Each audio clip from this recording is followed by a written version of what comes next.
बरगढ़ रे एबे आपण देखुथिबे आईन व्यवस्था संपूर्ण भाव में भुसड़ी जाइए एवं जहाँकि नहींकि गत गुरुवार दिन दुईटा सांघातिक भाव में माने हत्याकांड है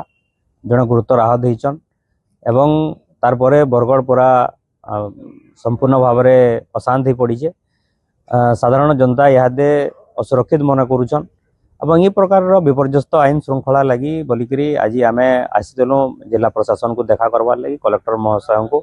एवं गोटे आमर बरगढ़ नागरिक मंच तरफ गोटे दायीपत्र भी देचु जे जेन प्रकार निशा कारबार इहादे बरगढ़ रे चली बरगढ़ जिला और बरगढ़ सहर रे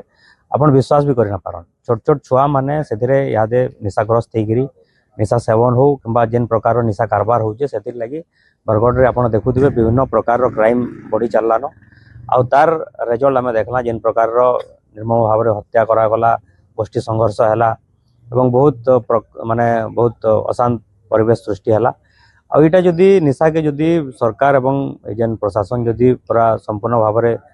ताके बंद ना करबे अंकुश ना लगाबे तार उपरे आगामी दिन रे पिलामानकर भविष्य साधारण जनता भविष्य पूरा अंधकार है और से आज आम बरगढ़ नागरिक मंच तरफ आसलु गोटे रेस्पॉन्सिबल सिटीजन हिसाब से गोटे दायीपत्र देचु एवं अनुरोध करूँ जे तार निशा विरुद्ध रे कार्यानुष्ठान एवं जेन पुलिस प्रशासन पुलिस जेन जेन कार्यानुष्ठान हबार कथा पुलिस सक्रियता हबार कथा से उपरे भी केतरा क्वेश्चन करूँ जदि ना हला बेले आगामी दिन रे निश्चित भाव में इटा के नहीं जोरदार आंदोलन हम।